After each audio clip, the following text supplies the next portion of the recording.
There were those who stopped enjoying the game. Those who enjoyed the game excessively, they needed to stop. Those who moved too far away. Those who were too busy. Those who found a bigger game. Those who found a smaller one. Those who couldn't afford it anymore. Those whose wives would no longer permit them to come. Those who died. But the core has stayed the same. 6 of us, for 25 years, despite marriages, divorces, sicknesses, births, departures, bankruptcies, demotions, promotions, retirements, gathering to sit in a circle, facing each other and working with what is dealt. A poker table is a laboratory where one can dissect strategy, study mental makeup, see how the other is treated by luck, how luck is treated by the other. Also, a poker table is a carnival island of bets, drinks, banter, dirty jokes, singing, mimicking of accents, spoofing of tongues, German, Italian, Spaniard, Jew, bluffing and lying, bumping and raising. Women are invited to play, but none come. Have no taste for the coarse humor, merciless teasing, one-upmanship. Don't understand how all this bonds us. Can't see the knowledge exchanged, how loyal and transparent we are at the end of the night. We tally up our chips and tell each other exactly what we won or lost.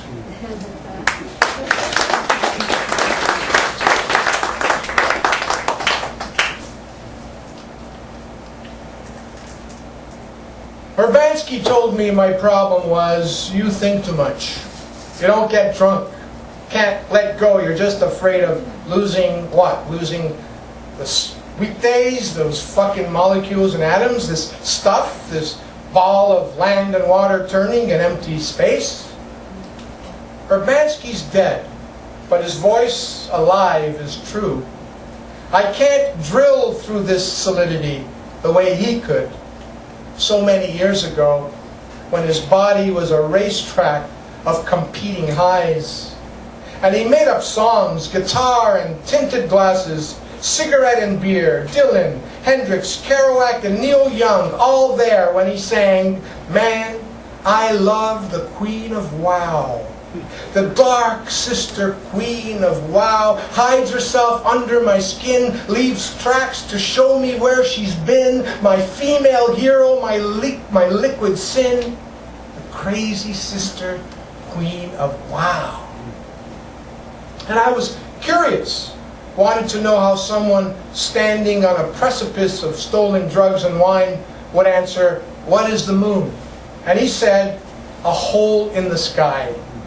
He was right, and vanished in it, bestowing me a death wish. Put your money on the sky, risk it all and be a hero. Just get drunk, get fucking high, the moon's a silver zero.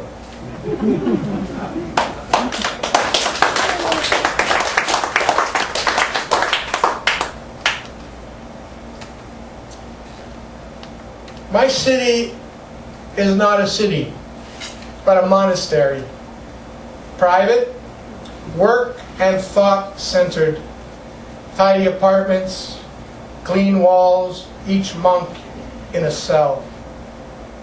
City Hall Square is full of ice sculptures, the self-denial process, freezing the breath, chiseling the ghost. Some find this place intolerable. They caught her on video buying rope at the hardware store. They found her in the park, dangling from a tree, a knotted, contorted branch, a beautiful Jamaican girl, one of my students.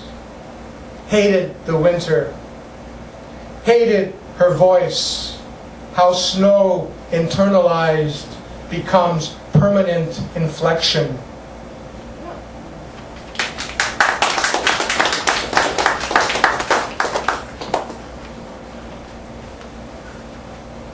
Morning is a bleeding palm. Move feet across the lunar floor. Pass the geranium on the windowsill. 3 a.m. is lyric pedestal, drowned images, underwater eyes. But this insomnia is a soul regathering. Its square root mounted over a parenthesis of breath. The spirit aggregated into a camera, catching the most threadbare light. And the nightingale on the lime tree, reintroduced to the ear, sings, "What a beautiful bird am I," sings the whole innocence. I believe soul is musically inclined, the imagination and its visions slope toward sound.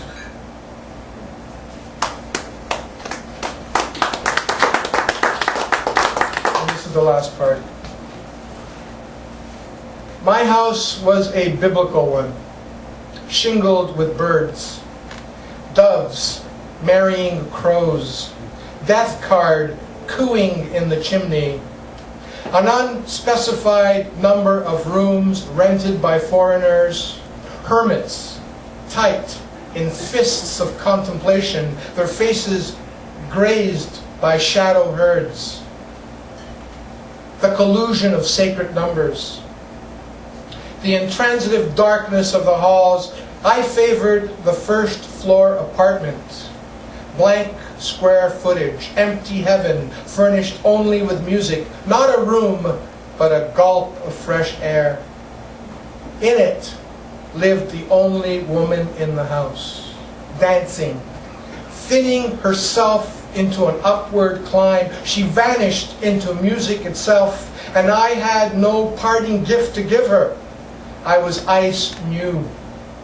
I spent my time indoors, near the cedar tables, the dust-to-dust wallpaper, the ceilings of bread, doorknobs and handrails of smoke. I'd climb to the upper floors, the attic spaces where I'd meet my father, his face full of empty slots. I'd stare through them directly at the creation process. Branches, stems, petals, seeds, tower, temple, pushing, pulling in and out of his burning parent navel. Nature and artifice, made, unmade by fire. Anyway.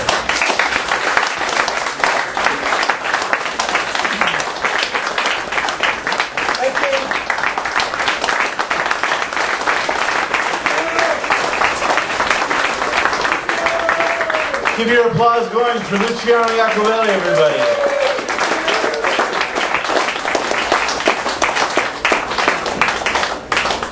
So we are going to take a short intermission.